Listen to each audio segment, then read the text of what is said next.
Kitalo ddala amawulire ge tukeereddeko ku makya g'olunaku olwaleero mawulire ga nnaku nnyo nnyini ddala oluvannyuma lwa Linkbus okutomera omukazi bw'atyo n'akutukirawo.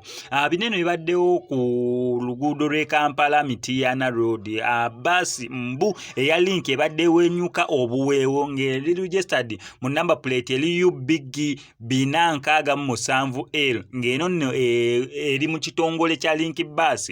Bw'etyo kigambibwa mbu ebadde edduka buweewo era bw'etyo waliwo owa booda gwekoonye bubi nnyo. Owa booda ono abadde aweese omukyala munnange bw'emaze okubeera ng'emukoona omukyala akutukiddewo awo mu nfo neera owa booda abadde avuga omukyala ono ye bamututte ku ddwaliro erinaanyeewo nga biwala ttaka.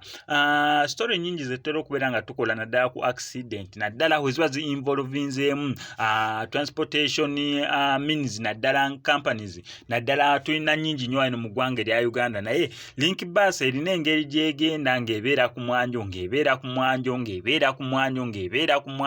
ate omudriver avuga nga ali ku ssimu ogenda owulira wa Linkbus, ate bannange gundi ekoze weeti ogenda owulira ya Linkbus kwegamba ne twewuunya ki exactly ekiriwo. Naye okusinza ku information gye tufuna UBG eno bbaasi UBG 467L ebadde evugira ku Kampala Mityana Road bambi yeekoze ensasage efaanaganako nga bw'etyo. Details zonna nina sigala nga nkola follow up nsobole okubeera nga nzikuwa naye nga kikonfamingiddwa nti yo omukyala afiiriddewo. Owa booda abadde avuga omukyala gwe batutte mu ddwaliro erininaanyeewo naye nga naye biwala ttaka taasulewo taasiibewo yali ku mimwa gy'abantu.